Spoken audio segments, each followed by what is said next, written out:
enregistré, mais on va couper au moment des questions. Et on ne voit pas vos visages dans la vidéo, donc on est bien dans un espace safe. Fait que oui, au niveau du féminin sacré, ce que je voulais dire, en fait, c'est juste que de plus en plus, ce terme-là a été utilisé. C'est un peu flou dans mon esprit à moi, qu'est-ce que ça veut dire réellement. Puis, c'est comme un chemin différent, dans le fond, pour chaque personne. Puis, aujourd'hui, ce qu'on va apprendre, c'est quoi le féminin sacré, puis qu'est-ce que ça peut dire pour chacune d'entre nous. Puis, ça serait quoi des clés concrètes pour pouvoir entamer finalement notre route vers une plus grande connexion à nous-mêmes et à notre féminité. Et ce soir, je suis très heureuse d'inviter Laurence, que j'ai rencontrée dans un panel de discussion il y a déjà comme 4 mois, 4-5 mois. On était sur le même panel de discussion en lien avec les menstruations, puis j'ai tout de suite été intriguée d'en savoir plus sur sa vocation. Parce que j'ai perçu en elle une force féminine incroyablement belle, mais surtout comme incarnée. Donc, ses paroles allaient avec sa façon d'être, sa façon de se présenter, puis ça m'a tout de suite appelée. Et bon, sa façon de s'exprimer, ce qu'elle partageait, tout ça, ça m'a donné envie d'en apprendre plus et de l'inviter dans nos cercles pour qu'elle nous parle de sa médecine, de ce qu'elle a amené dans le monde depuis déjà beaucoup de temps. Donc, sans plus tarder, je vais faire juste mini aparté, détails techniques. On vous encourage, quand vous aimez un propos, quand vous raisonnez avec quelque chose, de faire les petits doigts. Pour celles qui sont déjà à la table rouge depuis un bout, vous connaissez ça. Vous pouvez faire des cœurs, des petits doigts. Et dans le chat, vous pouvez également écrire des questions au fur et à mesure qu'on va pouvoir compiler à la fin pour les prendre. Et surtout, n'hésitez pas aussi à commenter sur le chat s'il y a des choses qui montent, si vous avez des trucs, des astuces que vous voulez partager avec le reste de la communauté. C'est vraiment riche et la plupart du temps dans nos tables rouges, une des richesses, c'est vous, c'est votre façon d'interagir, puis nous-mêmes, on apprend de par vos partages. Donc, c'est un espace pour nous tous. Sentez-vous à la maison, sentez-vous comme si on était toutes dans un salon entre filles, puis en train de parler de féminin sacré. Yeah! Alors, sans plus tarder, Laurence, j'aimerais que tu te démutes et que peut-être pour débuter, voudrais-tu te présenter et expliquer un peu ton parcours et ce que tu fais aujourd'hui pour mettre en contexte les gens. Merci de l'invitation. Moi, je suis super honorée. C'est comme un grand honneur d'être là ce soir, en fait, parmi vous, d'être invitée par Madame Levary. Puis, c'est aussi, en fait, ça permet d'honorer le chemin qui a été marché aussi. Donc, parce que moi, ce qui s'est passé, c'est que j'ai fait des fausses couches à répétition, puis que j'avais aucune réponse dans le milieu médical. C'était comme normal de faire des fausses couches à 28 ans. Et en fait, je me suis retrouvée avec mon conjoint très seule dans ce parcours-là. Et j'avais pas de réponse. J'ai été tapée à plein de portes. Et il n'y avait personne encore à ce moment-là de spécialiser en fertilité dans le monde holistique, j'ai envie de dire dans les médecines holistiques. Puis on n'était pas du tout rendu à l'étape de la PMA, en fait, insémination, transfert, tout ça. Puis, et puis la vie a fait que j'étais déjà en train d'étudier la naturopathie, qui est une seconde carrière. En fait, j'ai travaillé 10 ans dans le monde de la communication avant. Et en mettant à profit ces premiers outils naturopathiques, j'ai donné la vie à ma première fille, Anna, en 2015. Puis de là, de fil en aiguille, j'ai donné en fait naissance à 3 enfants, dont un est malheureusement dans les étoiles. Mais pour moi, c'est mes 2 filles qui sont ici avec moi, avec nous. C'est pour moi des preuves que ça va bien au-delà en fait de l'explication scientifique qui peut être derrière. J'ai trouvé mes réponses scientifiques, mais maintenant j'ai pratiqué donc la naturopathie. Je suis naturopathe agréée et j'ai travaillé pendant 6 ans à mon compte et j'ai mis à profit mon expérience personnelle pour que chaque parent qui désire, en fait, chaque homme et chaque femme qui désire être parent puisse le devenir à son tour. Donc, je me suis vraiment spécialisée dans la santé de la femme, la fertilité. Et puis, c'est un besoin qui est criant parce que c'est 1 couple sur 6 qui vit des défis en fertilité. Et ça, c'est un chiffre c'est 1 couple sur 6 qui consulte en fait en clinique de fertilité. Donc, tous les cas de fausse couche comme le mien n'est pas répertorié en fait dans ce 1 couple sur 6. Et les besoins sont tellement criants que j'ai créé une clinique dédiée en fait à ce sujet-là avec 2 collègues pour qu'on puisse mieux répondre à la demande. Et puis, les 6 dernières années, ce que je comprends, moi, c'est que oui, il y a un volet très scientifique et hyper important, puis j'en mange de la science, là. Le corps parle, en fait. Le corps ne nous abandonne pas, même dans des cas aussi difficiles que ça puisse être la fertilité. Le corps a un message à nous livrer et je me rends compte de l'équilibre de préparer le corps, le cœur et l'esprit. Et moi, je suis vraiment maintenant dans le cœur et dans l'esprit, puis mes 2 collègues s'occupent du corps. Donc, pour pouvoir soutenir de manière holistique, en fait, ces femmes et ces hommes qui sont sur ce chemin-là, en fait. Wow! Quel parcours, merci. Moi, je suis allée voir quand même tout ce que tu faisais aussi sur ton site web et tout ça. Et donc, quand tu dis tes collègues se concentrent plus sur le corps et toi plus dans l'esprit, euh, donc, veux-tu en dire un petit peu plus sur ça? Puis, Avec plaisir. Bah, en fait, j'ai j'ai ouvert la porte à ce don que je portais depuis la naissance. En fait, et d'ailleurs, depuis mes menstruations, les premières visions sont apparues en fait, le jour où j'ai rencontré mon pouvoir de femme. Et puis, j'avais mis ça de côté parce que c'est pas normal d'avoir des visions. C'est comme weird, c'est pas du tout valorisé. Puis, avec un besoin de reconnaissance, j'ai travaillé avec des médecins, etc. Donc, c'était comme pas du tout approprié dans la société. Puis, de fil en aiguille, en fait, en fonction de mon parcours de vie, des décès, en fait, de personnes très, très proches, dont ma propre maman, à l'âge de 21 ans, ça a permis d'ouvrir des portes avec ce monde de l'invisible au fur et à mesure. Et aujourd'hui, en fait, donc depuis ce printemps, j'ai ouvert la porte en grand en disant, OK, assume, prends, c'est un don, on est tous porteurs d'une médecine et moi, ma contribution au monde est vraiment sur les soins chamaniques de l'utérus. Donc, ça veut dire d'aller au contact en fait des mémoires qui sont à l'intérieur de chacune d'entre nous. Et que ça, c'est la première fois que vous entendez parler de ça, c'est correct, c'est de vous dire qu'on a accès dans une information non palpable, non rationnelle en fait, à des réponses qu'on n'aura peut-être pas dans nos propres familles parce que c'est des tabous, c'est des non-dits, le nombre de traumas sexuels, de suicides, d'héritages volés, etc., ça n'en finit plus. Et moi, jusqu'à maintenant, je suis remontée jusqu'à 7 générations en fait, dans les utérus pour accéder à cette information-là. Parce que oui, on est les réponses des prières de nos grands-mères, sauf que on porte aussi les traumatismes de nos grands-mères. Donc ça veut dire que s'il n'y a pas eu de la lumière, s'il n'y a pas eu une libération émotionnelle sur le traumatisme ou sur le passage de vie de nos ancêtres, et ça peut remonter, hein, comme je vous dis, jusqu'à 7 générations, ça peut avoir un impact en fait dans notre vie de femme, dans notre vie d'homme aussi. Hein. C'est sûr que moi je me suis axée sur la santé de la femme, mais pour les hommes aussi, il y a ce parcours-là. Puis on peut même remonter jusqu'aux vies antérieures en fait. Donc c'est passionnant de voir à quel point le blocage énergétique peut remonter de si loin et à quel point le corps parle en fait. Donc pour moi, il y a jamais de hasard en fait dans ce parcours-là. génial, merci. Wow, 7 générations. Je sais même pas si je connais le nom de mon arrière-grand-mère et le reste après, c'est flou. Donc, wow, il y a du monde derrière nous.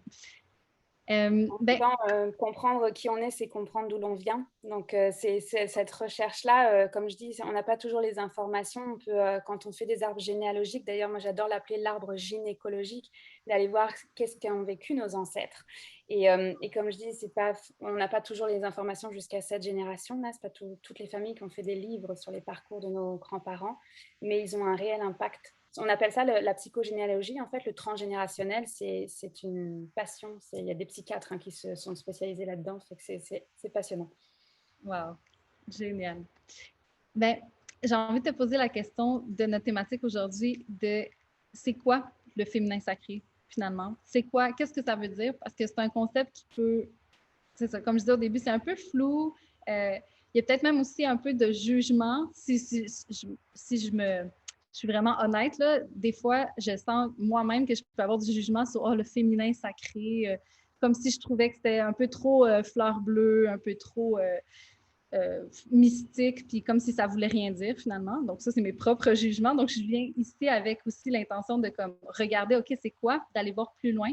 Donc, qu'est-ce que le féminin sacré, Laurence? C'est une sacrée question, puis merci d'oser mettre sur la table ce que tu ressens parce que j'ai longtemps marché comme ça aussi en disant non mais attends, mais moi je suis pas une sorcière quoi. Enfin, tu sais, on peut regarder les beaux comptes Instagram avec le beau hashtag féminin sacré, ça m'a pas ça me rejoignait pas pendant quelques années et puis En fait, j'ai plongé dans cet univers-là à la naissance de ma fille. Ça, c'est mon parcours. Moi, il a fallu que ça passe par la naissance de la mère qui est à l'intérieur de moi pour aller connecter à ce fameux féminin sacré. En fait, depuis la nuit des temps, les femmes étaient initiées entre elles. On se retrouvait sous la tente, on se retrouvait en fait sous un tipi, peu importe la culture qui était associée à ça. Les femmes, de génération en génération, initiaient les prochaines, en fait, les prochaines générations. Donc, ce que ça veut dire, c'est que ta féminité, elle a multiples visages, puis on apprend au fur et à mesure de notre parcours de femme. Mais les femmes qui ont marché avant nous, elles ont un sacré bagage à nous transmettre, leurs erreurs, leurs succès, comment elles y sont arrivées, c'est quoi les outils. Aujourd'hui, il n'y a plus rien de tout ça. Ça n'existe pas, en fait. On est livrés à nous-mêmes. Puis d'ailleurs, parfois, nos mères et nos grands-mères, elles ont marché leur propre chemin, puis elles n'ont pas été forcément dans cette sphère spirituelle-là. Parce que Simone de Beauvoir l'a tellement bien dit, c'est on ne naît pas femme, on le devient. Et moi, en accouchant, je suis devenue femme. C'est le premier moment de ma vie où je me suis sentie femme. J'avais 29 ans à cette époque-là. C'est pas les premières menstruations, c'est pas les premières relations sexuelles, etc. C'est vraiment en devenant un modèle pour mon enfant, j'étais comme, ok, mais c'est quoi une femme? À quoi je veux ressembler? C'est qu'est-ce que je vais transmettre à ma fille? Comment je vais l'accompagner? En fait, je me suis reposé toutes ces questions d'initiation. Comment je vais initier ma fille à incarner sa propre féminité si moi, je ne l'incarne pas, en fait? Donc, ça ne marchait pas pour moi. Fait que ça a été vraiment un chamboulement identitaire à la naissance de Anna. Et je me suis rendu compte que on est toutes porteuses de vie. Problème de fertilité ou pas, qu'on veuille des enfants ou pas, à chaque mois, nous avons la chance d'avoir un cycle menstruel, d'ailleurs menstrué ou pas, parce qu'on a une énergie d'utérus qui est bien présente, et même quand on n'a plus d'utérus, il y a une connexion de cette créativité-là à l'intérieur de nous qui est vraiment puissante. Fait que là, vous allez me dire, OK, ça reste encore nébuleux, qu'est-ce qu'on fait avec ça? Pour moi, c'est vraiment de commencer à regarder à l'intérieur de soi, d'avoir le courage de regarder ses ombres, de dire, OK, pourquoi ça me déclenche cette situation-là? Pourquoi je me sens en colère tout d'un coup à ce propos-là, etc.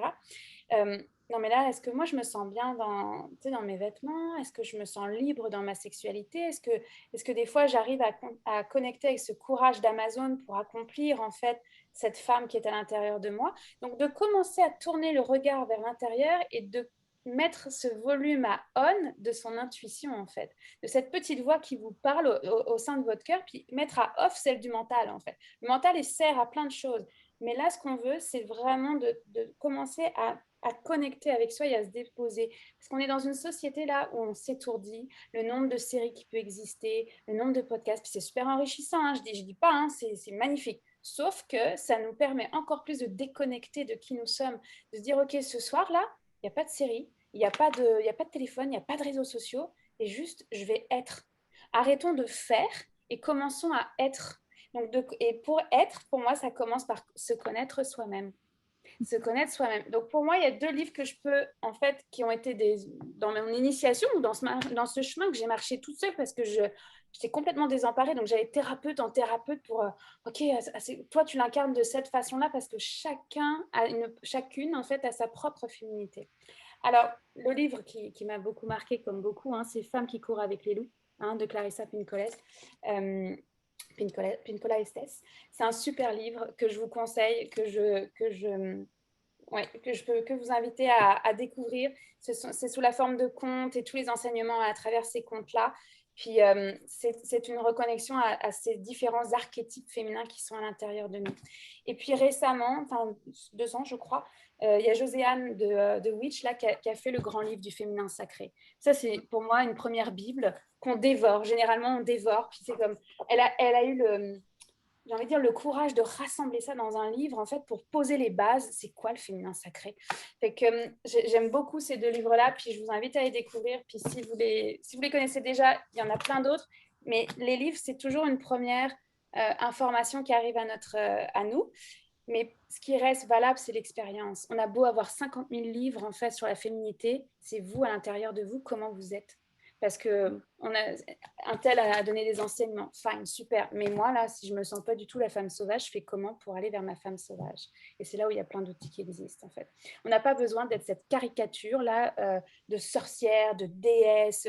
On n'est pas obligé d'être toute avec les cheveux longs jusqu'aux fesses, les robes longues. Il y a des super enseignements derrière ce que je suis en train de dire, puis j'adore mettre des jupes longues, là.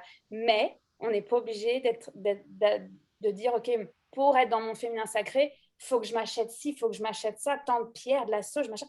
Une minute là. C'est juste déjà nous, à l'intérieur de nous, notre âme, qui on est, puis comment on tourne ce regard vers l'intérieur. On dirait que ça me rassure. Qu'est-ce que tu viens de dire maintenant? J'avais comme envie d'ajouter aussi une petite chose, tu sais, pour les personnes qui ont un corps de femme, mais qui s'identifient pas automatiquement à la femme ou à la féminité.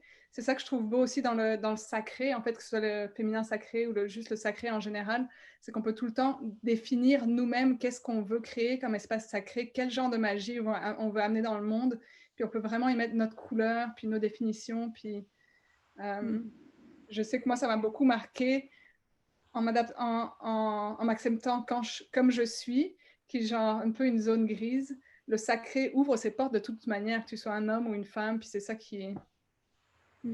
C'est incroyable cette magie. Merci de ramener ça parce qu'effectivement, les hommes ont aussi une invitation à aller toucher en fait à l'intérieur d'eux-mêmes leur masculin sacré. En fait, c'est l'expérience.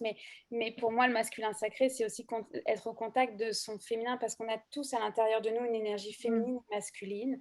Puis c'est généralement le masculin, c'est celui qui va s'étourdir, qui va être dans le faire et puis qui va accomplir et qui va bâtir. Et c'est magnifique. On a besoin de cette énergie masculine. On n'est pas en train de la mettre de côté. Par contre, de venir écouter un peu plus cette voix féminine, peu importe effectivement le corps qu'on a. Ouais. Ben, j'ai l'impression dans ce que tu dis, il y a vraiment un équilibre entre être notre masculin, parce qu'on a les deux pôles à l'intérieur, autant le masculin que le féminin. Puis c'est plus facile d'accéder au masculin parce que le reste de la société embrasse cette façon de faire, puis cette façon de faire linéaire-là, alors que le féminin devient un peu plus timide, ou en tout cas, il est plus loin pour aller le chercher. Moi, je sais, pour moi, c'est vrai que c'est plus facile d'être dans mon masculin, dans mon yang, dans mon go-getter, puis quand il faut que je me repose, puis que je tapine dans mon intuition, là, attention, oula, j'ai besoin de contexte. Et parlant de contexte, je me demandais, bon, peux-tu nous dire déjà un peu plus qu'est-ce que ça nous apporte de s'intéresser à notre féminin sacré? Puis, quelles seraient des clés plus concrètes pour y arriver? Mais peut-être qu'avant de rentrer là, Erika, est-ce que tu veux qu'on mette la question dans le chat? Est-ce que c'est un sujet que les personnes découvrent complètement ce soir? Tu sais, le sondage, pour avoir un peu le pool, tu vois, de dire est-ce qu'on a des experts du féminin sacré ce soir avec nous ou est-ce que c'est un terme que vous découvrez complètement? On peut lancer le poll. Alors, la question, c'est es-tu familière avec le thème de la table rouge d'aujourd'hui, donc le féminin sacré, la sagesse féminine qui est à l'intérieur de nous? Je vous invite à mettre un peu, beaucoup, passionnément, pas du tout en fonction de votre parcours. C'est complètement anonyme, sentez-vous libre. Ça va nous donner un peu le pouls, justement, à travers ceux qui sont présents ce soir. Et merci d'être présents aussi nombreux. Yes. Notre communauté, on l'aime vraiment beaucoup. On est très contente à chaque fois de faire le pont entre des nouvelles intervenantes et notre communauté. C'est une fierté que je porte. Donc, je pense que 75 sur 82, c'est bon. OK. Donc, pour le résultat, on voit qu'il y a le plus grand pourcentage, c'est des gens qui connaissent un peu. Ensuite, pas du tout. Donc, les passionnément sont à 13 et les beaucoup à 19 %. Donc, c'est bien. C'est ça qu'on fait de toute façon aujourd'hui. On revient à la base pour essayer de comprendre c'est fait de quoi le féminin sacré. Puis surtout, comment moi je peux amener ça dans ma vie de tous les jours? Comment je peux faire pour sortir de cette table rouge-là avec des inspirations, avec des idées de choses que je peux déjà mettre en place ou que je peux déjà commencer à écouter. Donc, je vais commencer par répondre, ça sert à quoi le féminin sacré? C'est bien beau de tourner le regard vers l'intérieur, ses tendances, le développement personnel, mais il y a le chemin est tellement magnifique, c'est un chemin, je précise, là, ça ne se fait pas en 2 secondes, puis je chemine encore et je cheminerai jusqu'à ma mort comme vous toutes ce soir, ça c'est clair. Pour moi, aller connecter à cette énergie féminine qui est à l'intérieur de moi, c'est d'accéder à mon plein potentiel.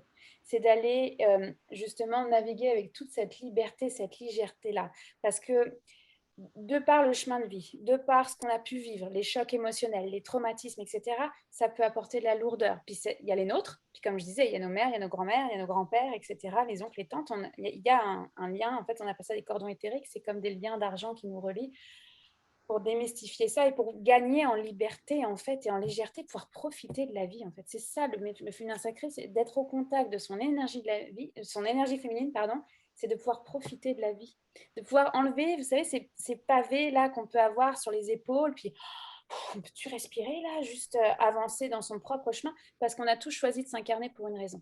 Et pour moi, ça c'est mes croyances, mais on a tous une mission, on est tous venus accomplir une mission en fait ici, puis d'aller pouvoir incarner cette pleine mission-là, c'est d'être au contact de son plein potentiel. Sinon, c'est plus difficile en fait. Donc là, vous allez me dire comment, effectivement, puis il y a plein d'outils. Fait que ce soir, je vais en nommer quelques-uns qui sont des initiations pour vous, en fait. Alors, vous verrez, il y a des choses qui vont vous parler, puis il y en a d'autres qui vont peut-être moins vous parler, puis c'est correct. Mais je veux, en fait, j'en ai choisi 5 pour celles qui sont dans le pas du tout, avec des premières pierres à l'édifice, comme celles qui sont dans le passionnément, qui sont peut-être déjà sur ce chemin-là, mais vous apportez un outil de plus si jamais ça résonne en vous. Fait que la première chose, moi, la façon dont j'ai commencé à me connecter, déjà, c'était me relier au cycle de la nature. Ça peut paraître bête, mais les équinoxes, les solstices, savoir où est-ce qu'on est dans l'année. Ok, là, je me sens un peu plus émotive en ce moment. Qu'est-ce qui se passe? Est-ce que c'est la nouvelle lune? Est-ce que c'est la pleine lune? Parce qu'on est fait à 70% d'eau, puis on est d'accord que la lune influence les marées. Donc, potentiellement, la lune peut aussi influencer notre 70% d'eau qui est à l'intérieur de nous. Donc, ça se peut que vous ayez des marées, vous aussi, à l'intérieur de vous, au moment des nouvelles lunes et des pleines lunes. Fait que déjà, de commencer à se reconnecter à cette nature-là, parce que nous ne sommes pas la nature, on fait partie de la nature. Fait que pour moi, ça, c'est la première chose. Puis, dans ce cycle de la nature, je reviens au cycle féminin, parce que c'est un pouvoir, c'est un réel pouvoir. En fait, on dit qu'on rencontre notre pouvoir à l'adolescence quand on a nos premières règles. On va pratiquer notre pouvoir jusqu'à la ménopause. Et à la ménopause, on incarne pleinement ce pouvoir de femme. Et c'est un chemin, c'est vraiment un chemin. Puis c'est peu importe l'âge, en fait. Pour moi, on a un devoir aussi sur les futures générations de les initier au cycle menstruel. Et moi, l'outil que j'aime beaucoup, c'est le mandala lunaire. Bon, là, c'est celui qui est en cours, là, c'est celui de ce mois-ci. En fait, ça permet de venir se dire, OK, le premier jour de mes menstruations, c'est le premier jour de mon cycle. Donc, de commencer à noter comment je me sens. Ok, déjà dans le corps, comment sont mes règles? Est-ce qu'elles sont hémorragiques avec des caillots? Est-ce que c'est un flux tout petit? Est-ce que ça dure 2 jours, etc. De venir voir, d'observer en fait ce qui se passe dans notre corps. Est-ce que j'ai des pertes vaginales? Est-ce qu'il y a rapport sexuel? On peut tout noter en fait sur son corps. Puis après, on va plus noter tout ce qui est en rapport en fait avec les notes personnelles, la créativité, comment je me sens. Moi, j'écris un livre depuis 6 ans et je sais très bien que les moments où je suis plus productive, la plus créative pour écrire, c'est mes menstruations. Donc, je le sais maintenant, j'arrête de me battre en fait sur ce projet-là en disant, OK, il va au rythme de mes menstruations et il prendra le temps qu'il prendra en fait. Mais c'est intéressant d'aller observer que la créativité, elle n'est pas la même. On a plusieurs archétypes féminins en fait au sein du cycle menstruel et on a plusieurs visages en fait de la féminité à l'intérieur de ce mois-là. Donc, il y a les SPM, là, pour certaines, ce n'est pas le moment de prendre une décision de rompre avec son chum, de poser sa démission, etc. Vous allez voir qu'en faisant cet exercice de mandala lunaire, vous allez pouvoir répéter ça de mois en mois, puis d'observer, de dire « Ah ouais, en fait, cette semaine-là, ok, dans mon agenda, je vais essayer de me programmer du temps de repos parce que c'est clairement pas le moment d'aller accomplir et d'être dans le go-go-go et dans l'énergie masculine. J'ai plus besoin de repos. » Et ça, c'est un outil hyper concret. Les mandalas lunaires, là, on en trouve sur Internet. Vous pouvez en trouver sur mon site web. C'est un outil, en fait, c'est un gros classique, là. Et que moi, c'est le premier outil, j'ai envie de dire, pour vous ramener dans cette roue de médecine de la nature, dans ce cycle de la vie, en fait, et dans votre nature elle-même. Puis celles qui n'ont pas leur menstruation pour X raisons, si vous êtes ménopausée, syndrome d'ovaire polykystique, aménorrhée, il existe des mandalas lunaires qui sont entièrement calqués sur les nouvelles lunes et les pleines lunes. Donc, vous observez votre corps et vos émotions de la même façon, mais en fonction de la lune et non pas en fonction de votre cycle menstruel. Ce n'est pas parce qu'on n'a plus d'utérus qu'on ne peut pas se connecter à cette énergie-là. On a toute cette énergie-là. Puis d'ailleurs, dans les soins chamaniques que j'ai pu accompagner, c'est un énorme enseignement j'avais un peu peur, je vous avoue, là, faire un soin chamanique de l'utérus sans utérus, là, c'était pour moi challengeant. Et en fait, on s'aperçoit que l'énergie de l'utérus est complètement là, qu'on a accès aux générations, qu'on a accès à ces mémoires-là et qu'on continue son chemin de femme, en fait. Donc, les mandalas lunaires axés sur la lune, pour les femmes qui n'ont plus leur menstruation, c'est aussi un super outil. Donc, ce n'est pas réservé seulement aux femmes qui ont un cycle menstruel. Donc ça, c'est mon premier outil concret. Puis, j'ai envie de vous inviter de commencer par là. C'est la première chose, c'est votre corps. Votre corps, là, il vous parle. Il vous parle, donc d'aller observer qu'est-ce qui se passe à chaque mois. Puis, le deuxième, je l'ai porté, en fait, je vais vous la montrer, ça va être plus simple. Ça s'appelle une ceinture de lune. Donc, ça se présente de cette façon-là et on vient la mettre sur le nombril. C'est un protecteur des protecteurs énergétiques, fait que c'est vraiment comme une ceinture, là on appelle ça une farah ou une ceinture de lune, et on met ça pendant la semaine de l'ovulation parce que énergétiquement nous sommes dans cet archétype de l'ovulation de la mère, en fait, de venir porter ces projets là, même venir mettre sa farah à l'ovulation, c'est venir protéger son nombril, ses méridiens, en fait, donc son centre énergétique, pour rester focus. Pendant les menstruations aussi, super intéressant de le mettre, en fait, parce que on ne veut pas être atteinte, en fait, par l'énergie de quelqu'un d'autre. Chacun vit ses déclencheurs, chacun vit ses émotions et son propre cycle. On n'est pas tout en même temps, hein. Donc, de venir protéger ce centre énergétique permet de rester ancré, parce que l'ancrage, là, c'est comme... On ne peut pas être tout le temps dans cette sphère spirituelle, on est entre ciel et terre, donc on a besoin de cet ancrage-là. Fait que la Farah vient permettre de connecter, déjà de la porter, de dire ah oui, en ce moment-là, je suis dans mon ovulation, parce que le mois peut filer, puis on peut oublier que cette semaine-là, on est dans notre ovulation. Puis moi, je m'en sers aussi pendant les soins. En fait, si vous êtes thérapeute, c'est super intéressant parce que on accompagne, puis des fois c'est plus dur d'accompagner parce qu'il va y avoir des miroirs sur notre propre chemin de vie. Alors de venir se protéger, ça permet de remettre à la personne ce qui lui appartient pour éviter d'être dans cette envie de se mettre en petite boule après un soin, tellement c'est venu nous chercher dans nos propres émotions. Et que là, Farah, ce soir d'ailleurs, je vous en offre une là en concours là, c'est qu'il y en a une parmi vous toutes qui va l'obtenir. Là, on fera le tirage au sort tout à l'heure à la fin. Mais j'avais le goût, ça a été tissé à la main, c'est terré en fait dans la région de Oaxaca au Mexique. Tous ces tracés là, vous n'avez pas aidé, je suis sur WhatsApp avec la tisseuse là, donc il n'y a pas plus commerce équitable, etc. Et puis j'ai choisi, je vais l'enlever pour que vous voyez, j'ai choisi bleu et blanc là parce que pour moi ça a une signification en fait, les couleurs, parce qu'on la trouve parfois en rouge, puis pour les menstruations, moi je voulais faire différent. Fait que j'ai fait bleu et blanc parce que bleu, c'est le chakra de la gorge, donc venir soutenir en fait tout ce qui n'a pas été dit. Tu sais, les non-dits, des fois on a du mal à s'exprimer avec son propre entourage, etc. Fait que d'aller soutenir ça, donc d'aller soutenir la communication, mais c'est aussi la connexion au divin, au ciel, aux étoiles. Et le blanc, en fait, est symbolique du chemin, de la sagesse qu'on acquiert à chaque pas qu'on marche. Je le rappelle, on ne naît pas femme, on le devient. C'est à chaque pas que je marche, j'apprends et je peux ensuite aller de plus en plus vers la pureté en fait de mon plein potentiel, parce que on a tous cette puissance à l'intérieur de nous. Alors je voulais absolument que ça se retrouve dans le tissage en fait fait à la main de la Farah. Deuxième outil que je vous invite à connaître. Moi, je vais juste ajouter par rapport à la Farah. Moi, j'ai été en contact avec cet outil-là il y a des années. Puis, des fois, quand on n'a pas une Farah sous la main déjà fait pour ça, un foulard sérieux, mais là, peut-être celui-là est peut-être un peu trop large, mais n'importe quel foulard, surtout dans les menstruations, moi, c'est là où je sens que ça me supporte le plus, d'aller venir mettre le foulard autour des hanches. Ça crée une chaleur, ça crée un support, ça crée aussi au niveau énergétique, comme Laurence le nomme, qui est une partie plus invisible, mais qui est très, très importante, même si on ne le voit pas. Donc, si vous n'êtes pas la grande gagnante du tirage de la Farah, prenez-vous un foulard, puis ça fait la job. Exact, ça fait la job. Puis si jamais il y en a qui ont des ribozos en fait à la maison, ça c'est une autre médecine moi je l'ai appris d'autochtones mexicains.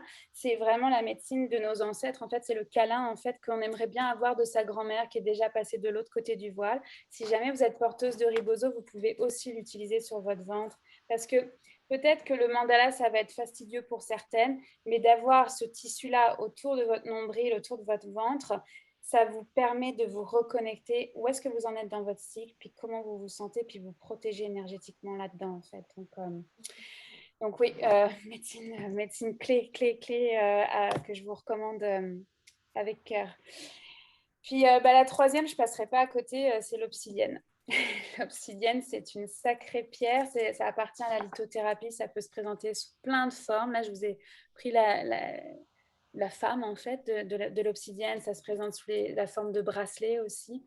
L'obsidienne, c'est une pierre qui vient réveiller ce qu'il y a en dessous du volcan. Ce qu'on n'a pas envie de voir, parce que c'est de la lave, là. Donc, c'est comme un volcan. On vient faire sortir ce magma, en fait, ces émotions qu'on n'avait plus envie de voir, qu'on avait bien mis dans un petit tiroir, puis c'est bon, quoi. Moi, je regarde plus ça, c'est bon, j'ai avancé, j'ai réglé mes affaires. Même avec parfois 2 ans de psychothérapie derrière, j'ai réglé. Ouais, mais à quel point on l'a réglé? Puis l'obsidienne, ça peut être confrontant, mais c'est tellement libérateur et protecteur, en fait, parce qu'une fois qu'on a travaillé avec l'obsidienne, elle devient une pierre de protection. Fait que moi, j'ai appris de ce volcan parce que le volcan était gros pour moi. Associé au quartz rose en bracelet, ça adoucit en fait ce volcan-là. Ça permet d'aller connecter à ces tiroirs, ces ombres qu'on n'a pas voulu voir, justement, de mieux tourner ce regard vers l'intérieur. L'obsidienne vous amène là, en fait. Je vous invite à le porter en externe pour commencer parce que c'est très puissant. La lithothérapie là et l'obsidienne, sincèrement, je n'ai pas trouvé plus puissant que l'obsidienne. Obsidienne noire, par contre, là je précise.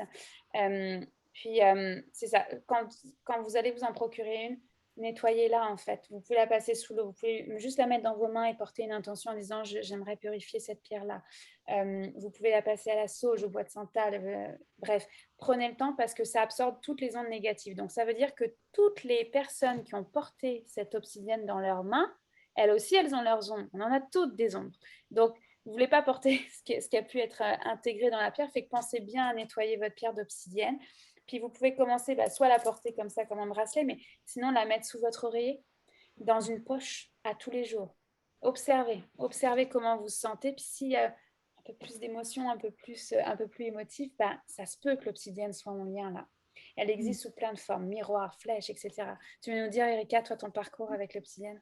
Ben, juste nommer par rapport à comment faire pour la nettoyer. Moi, 2 façons aussi qui m'avaient été enseignées assez simples, c'est de la mettre dans la terre, parce que la terre va venir comme neutraliser en fait l'énergie, fait carrément faire un trou, mettre l'obsidienne, la laisser pendant 24 heures, et ça remet à niveau, disons, toute l'énergie au niveau de la pierre. Et l'autre, c'est de mettre dans l'eau salée. Donc, c'est sûr, si on habite près de la mer, tant mieux, on va l'apporter dans la mer. Mais si on n'a pas ça, on prend du sel de mer dans de l'eau. Il ne faut pas qu'elle soit chaude quand même, pour pas que la pierre, il faut que ça reste tiède jusqu'à froid. Et j'aime beaucoup le fait que tu dises de commencer à la porter en externe, c'est-à-dire parce que, juste pour nommer, il y a une thérapie qui est faite avec un œuf d'obsidienne qu'on met à l'intérieur du vagin la nuit ou le jour, mais bon, c'est souvent la nuit, pour venir justement faire un nettoyage énergétique. Et on a invité une autre personne à venir parler de l'œuf d'obsidienne durant les tables rouges. Donc, on a eu un peu plus d'informations là-dessus. Celles qui sont curieuses puis qui ont raté la table rouge sur ce thème-là, vous pouvez aller voir dans les recaps sur notre site web. On garde toutes les recaps et même, je pense, les vidéos. Vous pouvez avoir accès à tout ça. Bref, petit aparté, mais oui, l'obsidienne. Puis pour l'avoir fait, que je suis quand même sceptique, je ne suis pas un buyer dans tout. Il y a quelque chose qui se passe. Moi, je l'ai utilisé à l'interne aussi la nuit, puis même au niveau des rêves, la texture des rêves est complètement différente. Voilà. Et merci parce que c'est tellement puissant l'œuf d'obsidienne que moi j'ai voulu commencer par là, puis c'est là que le volcan a été un peu plus explosif, donc j'ai appris de cette expérience-là. Donc s'il vous plaît, c'est un vrai enseignement. Faites un atelier sur le sujet avant de commencer à mettre l'œuf d'obsidienne en interne. Soyez accompagnés parce que effectivement ça remue, ça libère, ça nettoie, ça change. Franchement, pour moi, il y a comme un réalignement qui se fait avec l'obsidienne. Mais commencer en externe. En externe comme ça, moi, je suis safe d'en parler en conférence. Mais pour moi, l'œuf d'obsidienne, c'est un vrai un vrai parcours personnel avec du soutien parce que c'est très, très puissant. Puis moi non plus, je ne suis pas une bailleur de toutes, mais alors l'œuf d'obsidienne, il a tout scoré là. J'aime bien l'idée, en tout cas, de le mettre sous l'oreiller pour commencer si vous voulez vous procurer un œuf. Puis au moment où vous trouvez un atelier, trouvez quelqu'un. Nous, on a des références de femmes, surtout une au Québec là, qui marche ce chemin-là depuis des années, France Richard, qui donne des ateliers sur le sujet. Mais si vous voulez déjà vous procurer l'œuf d'obsidienne puis la mettre sous l'oreiller, je trouve que c'est une belle option ou un bracelet. Mais d'ailleurs, France, elle a des œufs d'obsidienne qu'elle-même est allée chercher au Mexique, etc. Il y a juste elle, en fait, qui a pu les toucher au-delà de celui qu'elle a ramassé, etc., qui a travaillé là. Donc, ouais, c'est important de faire attention d'où viennent vos pierres parce qu'il y en a beaucoup de Chine. Et puis, ça peut être bien fait aussi en Chine. Là, c'est pas mon point, c'est juste de dire ayez une traçabilité, en fait, n'importe quelle pierre de toute façon. Là, donc, c'est ça. Fait que ça, outil numéro 3, obsidienne, si vous voulez travailler en profondeur, en fait, de tourner ce regard vers l'intérieur, vers une guérison profonde, l'obsidienne est superbe. Puis, en 4e, moi, je voudrais parler du rituel menstruel. Où on m'aurait dit ça il y a des années, j'aurais dit non, mais de quoi tu me parles? Et maintenant, je suis une vendue de récolter mon sang, en fait, à chaque menstruation. Puis là, il y en a peut-être qui vont dire, OK, là, c'est trop extrême pour moi ce soir. Non, mais récolter mon sang, là, et je peux vous comprendre. Moi, j'ai eu énormément de jugements pendant au moins 2-3 ans sur ce sujet-là.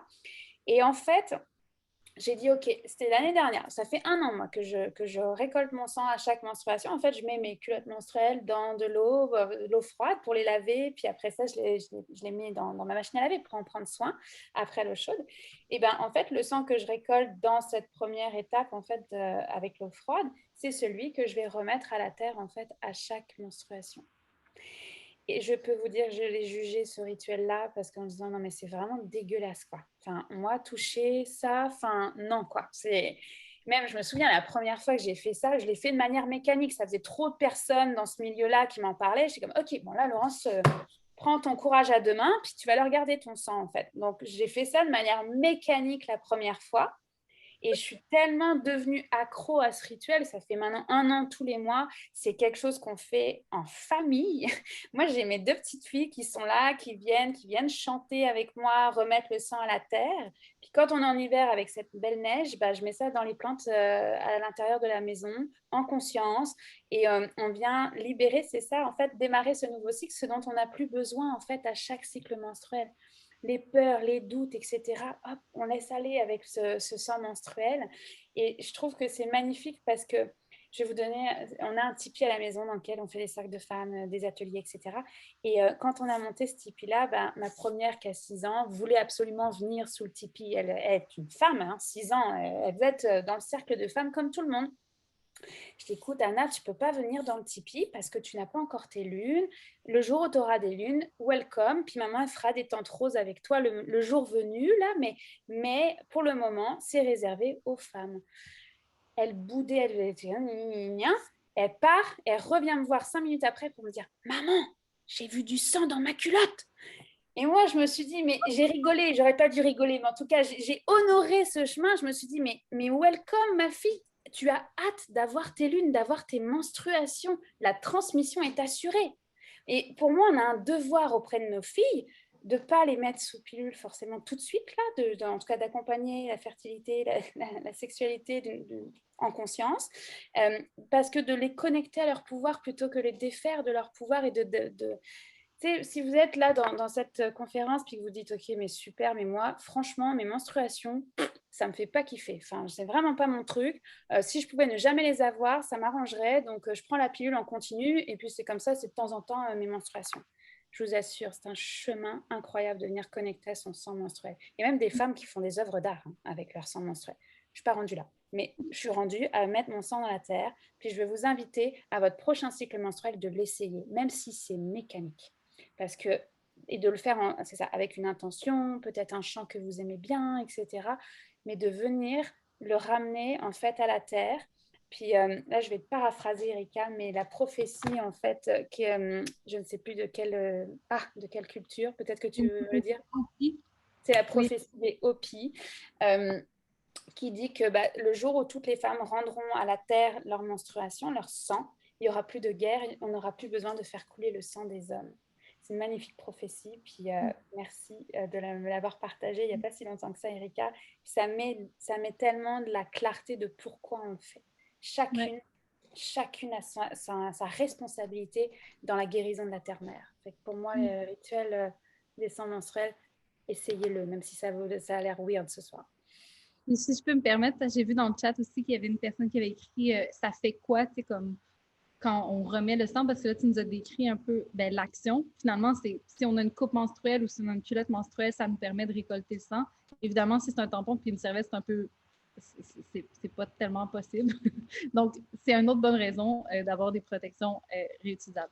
Mais qu'est-ce que ça fait? En fait, moi, j'ai juste envie de dire, pour moi, c'est une façon de me rappeler. C'est un rappel à mon esprit, mon cœur, mon âme, si on veut, que je fais partie de la Terre, que je fais partie de ce cycle-là, que je fais partie d'un plus grand tout. Ça vient ouvrir une dimension qui n'est pas palpable. Peut-être que mon mind, même je ne dis pas que mon mind, il l'a compris complètement pourquoi je le fais, puis qu'est-ce que ça fait, mais je sais qu'il y a quelque chose, un petit déclencheur, ça change ma façon de percevoir mes menstruations, ça change ma façon de percevoir mon lien à la Terre. Il y a quelque chose qui se passe, puis des fois, c'est un petit angle qui change, mais qui peut faire vraiment beaucoup d'autres changements dans notre vie. Donc, essayez-le. Exact. Puis je vois aussi dans le chat quelqu'un qui dit c'est plein de nutriments, effectivement, pour les plantes. Le sang menstruel n'a rien à voir avec le sang quand vous vous coupez, là, c'est important de le nommer. Puis ça me ramène, je suis en phase avec tout ce que tu viens de dire, Erika. Puis dans ce rituel familial, je vais vous dire, même la première fois où j'ai fait ça, là, j'ai croisé mon chum, puis moi j'étais toute gênée avec mon sang, il allait voir mon sang, tu sais, c'était comme pas normal. Il était comme, Père, mais qu'est-ce que tu fais, etc. Tu sais, avec ce... Puis finalement, 1 an plus tard, il m'a sorti ça il y a 2 jours, il fait un beau potager, il me dit, tu sais Laurence, la prochaine fois là, à tes menstruations, peux-tu, avec ton rituel de sang, le mettre dans mon potager pour que ça puisse encore plus fleurir? Et je me dis, mais magnifique, parce qu'en 1 an, lui aussi a marché son chemin d'homme, de venir accueillir et de supporter, de soutenir en fait la femme que je suis de cette façon-là aussi en fait. Donc c'est pas juste les enfants, c'est aussi d'amener les hommes à accueillir. C'est pas dégueulasse, ça fait partie de nous. Puis je vous allez me dire, je ramène encore les ancêtres, mais nos ancêtres, elles ont saigné aussi avant nous. Fait que ce lien, on dit souvent, ah oui, on boit la même eau que nos ancêtres. Ouais, c'est vrai. Mais aussi, on saigne aussi comme nos ancêtres. Fait que de venir se reconnecter à ces 5 à 7 générations et au-delà même d'ailleurs, de ces femmes qui ont marché ce chemin rouge, en fait, de vous, à votre tour, mettre un pas en avant de l'autre, puis d'aller essayer de voir comment vous allez faire. C'est super beau. Puis juste pour la connexion des générations aussi, je vois ma maman qui est dans la table rouge. Puis je suis vraiment touchée. Ma maman qui est ma fan de moi. J'ai envie de dire aussi, tu sais, des fois, juste ce que ça peut faire dans la tête des fois, on vit des moments difficiles, j'ai des crampes, j'ai des trucs. Des fois, juste de me dire, OK, je suis accompagnée, je fais appel à toute ma lignée de femmes, ma mère, ma grand-mère, mon arrière-grand-mère, puis je connecte avec elle, puis je me sens moins tout seul à ce moment-là, puis je sens qu'il y a comme une force, c'est comme magique. Soudain, j'ai comme une force, peu importe le challenge, comment je me sentais, c'est-tu des douleurs, j'ai l'impression réellement que je suis accompagnée. Puis que ce soit vrai ou pas, ça a un effet. Donc, l'important, c'est l'effet que ça a. Puis, mais je suis convaincue de plus en plus que oui, il y a vraiment quelque chose qui se passe énergétiquement. Mais voilà. Donc, ça me touche parce que moi, j'ai plus ma maman en fait depuis l'âge de mes 21 ans. Elle est décédée d'un cancer du foie métastasé, un cancer du sein métastasé au foie. Puis marcher ce chemin en fait sans repère, puis on n'est pas obligé d'avoir vécu ce drame-là. Puis, mais on peut peut-être, il y a des femmes qui sont pas du tout connectées à leur maman, qui n'ont pas la chance d'avoir un fan numéro 1 dans les tables rouges comme toi, mais de vous dire que dans l'énergie, vous pouvez parler à leur âme déjà, au-delà des conflits et des égos et de la carapace et du mental. Mais moi, ce qui a été hyper important pour moi, c'est il y a 2 choses. C'est d'aller faire des constellations familiales. J'ouvre une porte ce soir juste là-dessus, mais ça peut venir apporter une guérison dans votre famille, d'aller connecter à ces ancêtres-là, parce que je le dis parce que moi, c'est comme j'ai complètement changé le regard de la maternité. Moi, j'ai une lignée de femmes où elles ont toutes été dévouées à leurs enfants, au service de leurs enfants, puis elles se sont accomplies de cette façon-là, puis c'est correct. Je pense qu'elles ont été heureuses dans ce rôle-là. Mais moi, quand je suis devenue mère, j'étais comme, non, non, mais moi, je peux pas être juste mère, là. C'est comme, ça me prend ma vie professionnelle, ça me prend l'amoureuse, on n'est pas juste une mère, en tout cas pour moi. Fait que de venir connecter en fait dans cette énergie-là mes ancêtres, ça a permis de me sentir sur la proue d'un bateau et de dire, ok, en fait, à partir de moi, tout change parce que j'ai le pouvoir de changer ma lignée si je le désire. Fait que je voulais juste emmener ce point-là pour bien. Ouais. Et juste pour continuer dans les trucs, donc là, on a eu le mandala lunaire, la phara, l'obsidienne, le rituel de redonner notre sang à la terre. Est-ce qu'il y en a d'autres avant qu'on passe à la prochaine question? Oui, il m'en reste 2. Puis là, je vais m'adresser en fonction de ce fameux sondage qu'on a eu, c'est super précieux. Là, si tout ce qu'on a nommé jusqu'à maintenant, vous dites, ouais, peut-être, ok, bon, je peux peut-être essayer. Je vais vous inviter, pour toutes celles qui ont répondu un peu et pas du tout, à venir dans un cercle de femmes. À venir vous relier à d'autres femmes qui commencent ce chemin-là. Il en existe plein. Et, en fait, on appelle ça des tentes rouges. Depuis la nuit des temps, les femmes se réunissaient sous la tente, puis en fait, la légende dit que comme elles n'avaient pas de menstruation, Madame Bovary à l'époque, on pouvait, en fait, le sang venait colorer la tente. C'est pour ça qu'on appelle ça une tente rouge. Puis les adolescents, les jeunes filles qui n'ont pas encore eu leur menstruation, on appelle ça des tentes roses. Et de venir sous la tente, en fait, c'est se retrouver sous les jupes de la grand-mère, se sentir portée, supportée justement par cette reliance des cœurs, cette reliance de femmes. C'est extrêmement puissant. Généralement, personne ne se connaît, à part s'il y en a qui reviennent là, mais on n'est pas là entre amis, justement. Et c'est un espace que je vous invite à venir visiter si le cœur vous appelle, puis qu'il y a une raison pour laquelle vous êtes là ce soir. Votre âme vous a appelé. Votre âme vous a appelé, ça c'est sûr. Fait que j'ai envie de dire d'aller connecter à des femmes qui marchent ce chemin-là parce que des fois, dans notre entourage, il n'y a personne. Moi, j'avais personne. Là. Moi, j'étais complètement bizarre dans cette histoire-là. Puis j'ai marché mon chemin, puis j'ai trouvé cette communauté de femmes avec qui me relier, puis me sentir sur ce chemin, en fait, tout simplement. Fait que ça, c'est pour celles qui ont répondu un peu et pas du tout. Puis celles qui ont répondu oui, oui, passionnément, etc., peut-être que vous le connaissez déjà. D'ailleurs, tout le monde peut tester ce dernier outil-là, mais c'est parce que pour moi, il a une coche de plus. C'est pas par là que j'aurais commencé, mais je veux le nommer. C'est ce qu'on appelle le Yoni Steam. C'est un bain vapeur vaginal. Puis c'est tellement puissant de faire ça. En fait, c'est un banc avec un trou dans lequel on va mettre dessous un pot en céramique avec des plantes. Puis la sagesse des plantes, elle se trouve dans les propriétés physiques, mais elle se trouve aussi dans les propriétés énergétiques. Donc, de par ce qu'on va choisir comme mélange, en fait, moi, je vois le Yoni Steam comme une méditation à son utérus. En fait, pour moi, c'est vraiment un temps que je prends après ma menstruation, quand je suis sûre que j'ai arrêté de saigner, parce qu'on ne fait pas ça pendant les menstruations. Puis on ne fait pas ça non plus, genre au milieu de la journée, puis après ça, je m'en vais au Costco, là. Non, non, je l'ai essayé. En fait, et je vous l'avoue, j'ai essayé en me disant, ah, c'est bon, je vais le faire avant que les filles arrivent de l'école, la garderie, ça se place bien dans mon agenda. Ah bah j'ai compris en fait pourquoi il fallait pas le faire. Franchement, toute la soirée, j'avais des tremblements, j'étais pas bien. C'était comme, non, en fait, quand tu fais ton Yoni Steam, c'est une méditation avec toi-même et tu vas te coucher. C'est tout. Fait que c'est pas un moment d'aller, c'est ça, crapahuter, faire de l'escalade, faire ce que vous voulez. Fait que c'est important de prendre ce moment-là pour vous. Si vous n'avez pas ce fameux banc, équipement, en fait, on peut très bien se mettre au bord d'une chaise, en fait, avec le pot en céramique en dessous, puis de commencer comme ça. On met une jupe longue, en tout cas, on met un pull, on met un châle en fait autour de nous pour pouvoir garder la chaleur. On met des chaussettes aussi. Évidemment, vous ne portez pas de culotte. On veut que la vapeur vaginale arrive jusqu'à votre vagin, jusqu'à votre yoni, et d'aller connecter en fait à cette vapeur d'eau et à la sagesse des plantes qui se retrouvent en fait surtout avec les plantes aromatiques comme le thym, le romarin, etc. Vous allez venir reconnecter avec cet utérus-là qui a tellement de choses à vous dire. Et où est-ce que je l'ai mis ? Ah, oui, il est là. En fait, dans la légende, selon la culture des Mohawks, en fait, notre utérus, on le voit pas avec trop. En fait, notre utérus contient l'univers et nous avons un fil d'argent qui nous relie en fait de notre utérus jusqu'à la lune.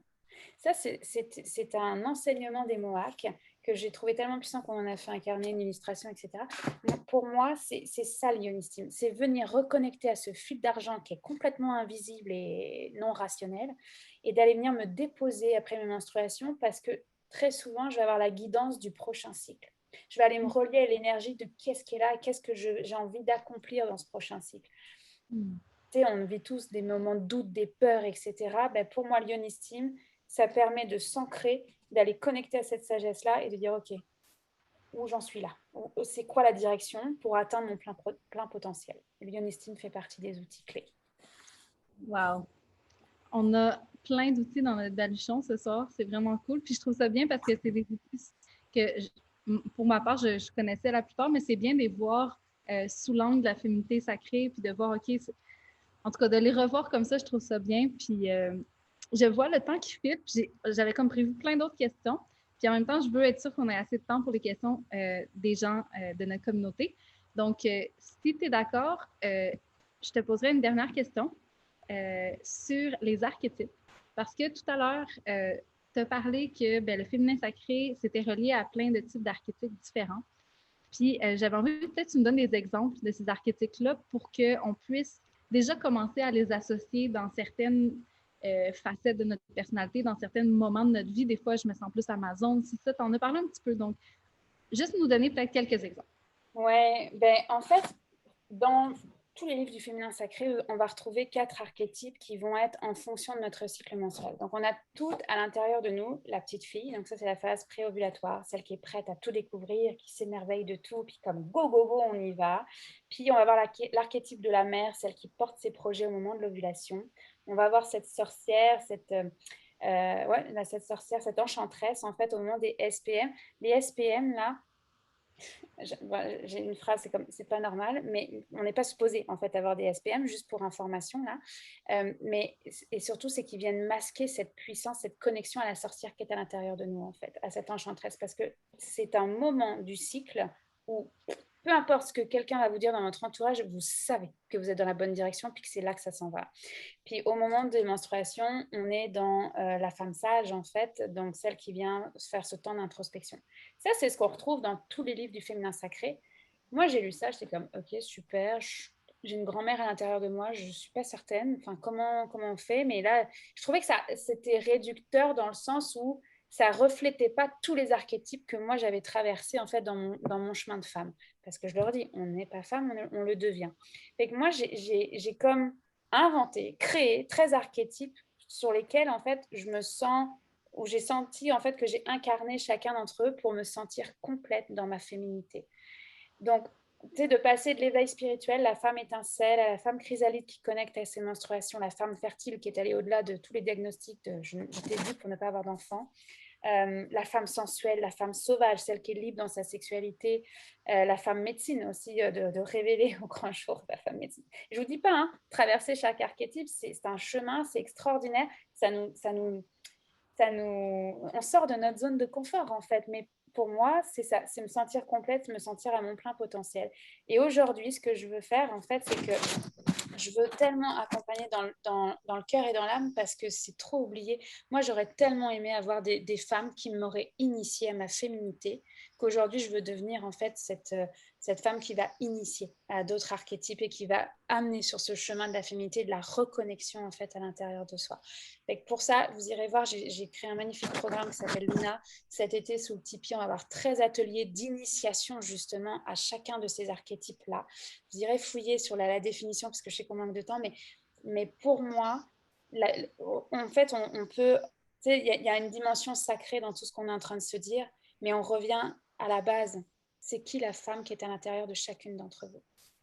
Est-ce qu'elle a sa place pour vivre pleinement sa vie, pour profiter de la vie et être à son plein potentiel? Point d'interrogation, il y a juste vous qui savez la réponse à l'intérieur de vous. C'est magnifique. Puis moi, je suis allée voir les archétypes. Ils sont sur son site, by the way. Fait que peut-être, ah oui, c'est ça, le programme. Mario a mis le lien. Si vous cliquez sur le lien, vous allez pouvoir voir les différents archétypes avec un peu qu'est-ce que ça veut dire. Donc, moi, je suis full inspirée par tout. Genre, j'adore tous tes propos. Puis j'avais aussi envie de rajouter mon petit grain de sel en disant que sais, les rituels, puis la connexion au sacré, ça n'a pas besoin d'être compliqué. C'est vraiment toujours écouter cette présence dans le moment, puis se dire genre, OK, ben, est-ce que là, maintenant, je peux avoir un moment de gratitude pour cette fleur qui pousse dans une craque dans le béton? Tu sais, c'est juste... ouais, et ça n'a pas besoin d'être compliqué ou long, mais c'est juste comme faire: «OK, là, je sens que c'est aligné pour que je puisse passer un moment et me reconnecter dans le sacré», parce que le sacré est un peu partout quand même et surtout, de nos jours, il y a des femmes qui habitent, que ce soit dans des milieux urbains ou il y a quand même toujours cette possibilité de se connecter avec ce qui est plus grand que nous et aussi ce qui est plus infime en nous. Puis c'est ça que je trouve beau dans le féminin, c'est qu'on a ce pouvoir de versatilité, infinie. C'est vraiment beau ce que tu dis, puis ça me fait rebondir sur un petit truc aussi. Juste dire que faites-vous confiance. Il n'y a pas. Faites-vous confiance, tu sais, un geste, une intention égale un moment sacré. Geste, intention. Si vous vous faites confiance avec l'intention, ça va se passer. C'est la recette magique pour créer de la magie, puis créer vraiment quelque chose de fort dans l'inconscient, dans le conscient. Un geste, une intention, faites-vous confiance, vous n'avez pas besoin d'avoir des plumes, de ci, de ça, des pierres magiques. Non, juste ça. Puis les pierres, puis tout ça, ça peut venir avec si ça nous permet justement d'aller chercher plus de confiance. Puis, of course, il y a des propriétés et tout. Donc, après, quand on commence à s'intéresser à ça, il y a un monde de possibilités. Mais la base, c'est vraiment geste, intention, puis faites-vous confiance. Et merci tellement pour vos ajouts. Puis moi, je rajouterais que mes premiers rituels, là, c'était une bougie et un carnet. C'est tout. De venir se connecter à ce feu sacré, en fait, à la flamme, de pouvoir focuser pour éviter de s'étourdir dans les pensées, dans le mental. Moi, ça permet de venir déposer cette première intention-là. Donc, il n'y a rien de compliqué. Il n'y a pas besoin effectivement d'être en Amazonie au bord d'une liane. Là, c'est comme on peut être en ville. Puis d'ailleurs, il y a beaucoup d'hommes spirituels, hein, d'hommes et de femmes spirituels qui ont dit justement le vrai sacré, la vraie spiritualité, c'est quand tu es capable de connecter à ton essence au milieu d'un Costco, mettons, tu vois, avec toute cette effervescence qui est autour de toi, en fait. Et donc, de pouvoir, de pas dire, c'est pas forcément Vipassana pendant 10 jours, là. Ça peut être dans chaque jour de ta vie, à chaque moment, en fait. Merci. J'adore ton exemple de Costco, je dois dire, qui me fait crack up à chaque fois. C'est génial. Fait que Laurence, peut-être juste avant qu'on passe à la petite pause de questions, est-ce qu'il y a quelque chose de brûlant que tu aimerais nous partager pour conclure ton partage de ce soir? Ce qui brûle à l'intérieur de moi, c'est cette reliance entre les cœurs, cette sororité dont on parle souvent, dont on peut voir. Moi, j'ai à cœur de créer une nouvelle sororité. Je trouve que les femmes ont tellement été habituées à être dans leur masculin, dans cette énergie masculine du go-go-go, qu'elles ont oublié qu'elles pouvaient s'entraider entre elles. Elles peuvent s'empuissancer entre elles. Il n'y a pas de compétition. On a toute notre couleur, toute notre façon de faire, toute notre médecine à apporter au monde. Alors, pour moi, venir connecter avec sa féminité, c'est aussi se relier à ses sœurs, comme on peut dire, mais donc à d'autres femmes qui, elles aussi, marchent sur ce chemin pour mieux continuer le sien, en fait, et d'empuissancer celle de l'autre, en fait. Donc, je veux juste apporter cette notion-là. La sororité, la vraie, c'est celle quand la reliance des cœurs et des utérus se fait de manière instantanée, puis on s'est connus dans une autre vie, là. Donc, juste vous emmener à aller dans ces espaces-là. Si vous n'êtes pas entouré de gens qui sont sur ce chemin rouge, c'est correct, ça se fait quand même. J'en suis la preuve, j'en ai personne autour de moi. Et que je veux juste vous dire qu'il y a des espaces pour ça, pour venir commencer à connecter à votre cœur, à votre utérus, puis de vous faire confiance dans cette initiation qui est la vôtre.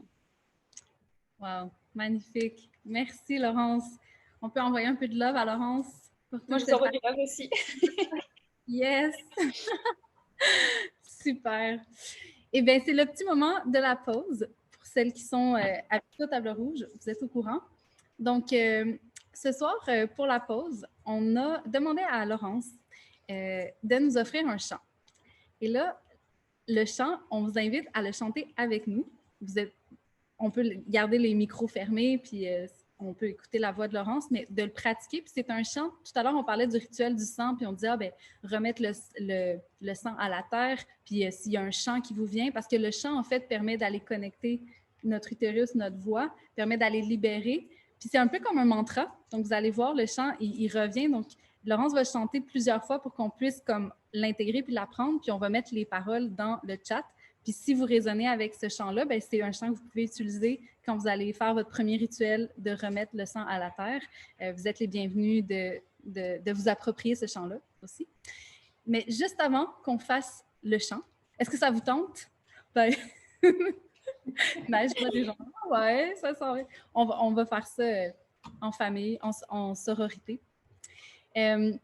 Avant qu'on fasse le petit chant, je voulais juste nommer que Madame Levary, c'est grâce à Madame Levary si on peut avoir des espaces comme ça ensemble, qu'on peut inviter des gens comme Laurence, qu'on peut avoir ces espaces-là de partage, j'ai envie de dire. Puis, donc, un petit moment pour parler de notre fameuse culotte menstruelle, Madame Levary. Donc, vous avez Olivia qui est en train de présenter la culotte, qui fait les mains magiques. Donc, tout à l'heure, on parlait comment on fait pour remettre le sang à la terre. Bien, c'est clair qu'avec tampon et serviette jetable, c'est pas possible. Mais si vous avez une coupe ou une culotte menstruelle, c'est très possible.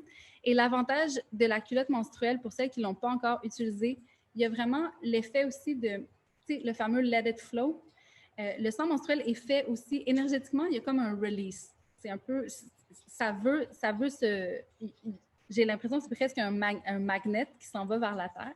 Puis pour moi, la coupe, je trouve que c'est un super outil, on peut l'utiliser, mais c'est bien d'avoir aussi un outil qui est externe, qui n'est pas à l'interne. Pourquoi? Pour justement permettre au corps de laisser aller complètement le sang menstruel. Et notre culotte est unique en son genre pour ceux qui ne savaient pas. On est les seuls qui font ça au monde, une culotte menstruelle avec des serviettes amovibles. Puis ça, dans le fond, ce que ça permet, c'est juste qu'au lieu de devoir changer toute la culotte menstruelle durant une journée, on fait juste changer de pad, donc pas besoin d'enlever le pantalon. Puis c'est un 3 dans 1 parce que chaque culotte vient avec 3 pads. Fait que dans ta journée, tu n'as pas besoin... Tu fais juste changer le pad, tu mets le pad dans la pochette qui est faite en tissu antifluide et on met un nouveau pad. Ouais, wow. Oli, t'es génial. Démonstration. Donc, c'était ça, la petite pause publicitaire, Madame Levary, pour celles qui ne l'ont pas encore utilisée. On vous offre un code promo, table rouge 18. Juju, tu peux remettre le code promo dans le chat. Pour celles qui sont curieuses, vous pouvez aller commencer avec une culotte de jour avec les pads. C'est vraiment ce qu'on recommande parce que ça vous donne une versatilité et c'est un 3 dans 1. Donc, voilà.